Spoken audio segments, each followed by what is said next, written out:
Previously on Legends of Aelos. Returning to the Fated Five, they are about to be regaled the story of Martisan Ethuel, or at least how he came about coming to his currently disrobed state. The half-elf bard recalls success in plying his trade on the road, and how this led to his hiring of a mercenary group whilst en route to Lake Grasp, their leader and individual named KDL. It isn't long after he had hired these surly individuals, however, that they turned sides and leave him for dead in a grazing field for cattle, after they relieved him of his personal effects, of course. Seeing his plight to be genuine, and even though his personality might be a bit abrasive to some, the party elects to assist the gentleman bard in reacquiring his stolen belongings, and getting a bit of vengeance against those who had crossed him. Firstly, though, they elect to assist him by getting him bathed, clothed, fed, and rested. After an ad hoc shower, courtesy of Karun, Asher provides some simple buckskin pants to cover what's left of the bard's decency, and the group gathers to bed down for the evening. Rowan notices during first watch that there is a storm front coming, the webbed lightning arcing through the clouds. Unfortunately, the front is on them fairly quickly, and the downpour starts to come at the end of Rowan's watch, when he elects to rouse the entire party so they can set about fashioning some simple shelters to protect them from the rain.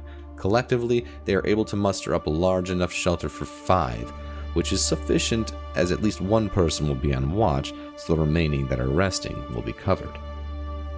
Apparently, however, the storm itself seems to take some offense to the group's attempts at shelter, as a bolt shoots down from on high and connects with the 2-person shelter that Briar and Karun are currently using, destroying it and singeing them.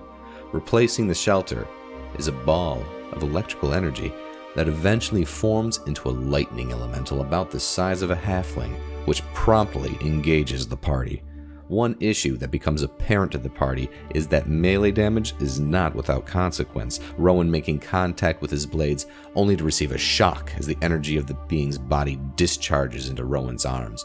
Fortunately, the group is prepared to deal damage at range, and somehow, miraculously, Karun, with nothing but simple cantrips left at his disposal, summons down a radiant beam of sacred light, and the elemental blips out of existence, only to reappear in 2 smaller forms, seemingly having split.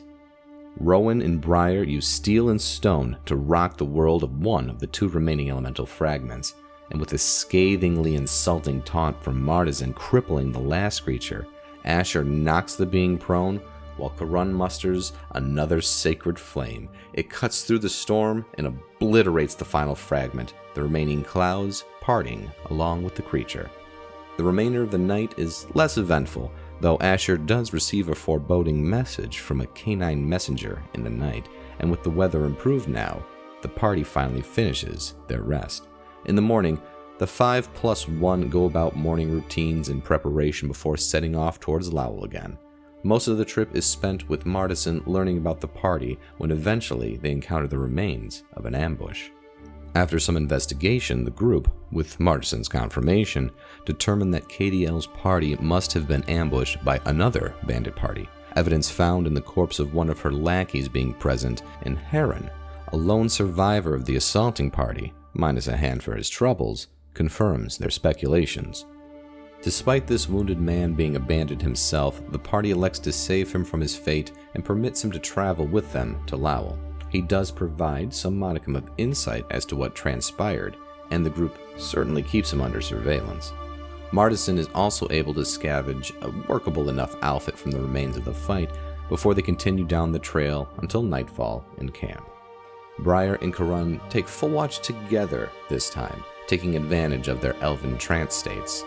During the night, they see many small humanoid figures drawing a cart down the road away from the direction of Lowell, with little murmurs emanating from the group. They elect to let it pass, but make note of it in the morning to the others. In the morning, they briefly speculate on the group in the night being potentially goblins, as the weapons of the guests are returned to them for the last leg of the journey. Again, Martisan returns to learning of the party, especially in regards of how best to push Briar's buttons, and the group finally makes their first destination in Lowell. Heron finally parts from the group, and Martisan reiterates that he would like to set about finding his belongings that might be in the seedier parts of town, Lowell is small, but it has districts and some are far less savory than others. Heading through the town square, a priestess of the Temple of Light is seen tending to the feet of the destitute and downtrodden as the party makes their way towards the treasured booty in hopes of gleaning some information, some members more excited than others about visiting a brothel. It isn't long before it is made clear that this is certainly Katie's establishment, namely her presence being a dead giveaway, as well as her horrendous attempts at playing the lute formerly belonging to Martizan. Eventually, the five in Martizan are noticed by her, and she invites over a member to show her how to play the lute properly, to which Corun obliges. He is successful in performing slightly better than her, despite having no real experience with the lute, though he is able to impress her when he performs on his dulcimer for her. She loves it so much that she elects it would probably be better if she were to just pawn off the old lute, as she hasn't the time or the disposition to pick it up. But before anyone could make an offer to purchase it, Martizan perks up with an exclamation of, "No, it wouldn't." And it is from here we shall continue the story of the Legends of Aelos.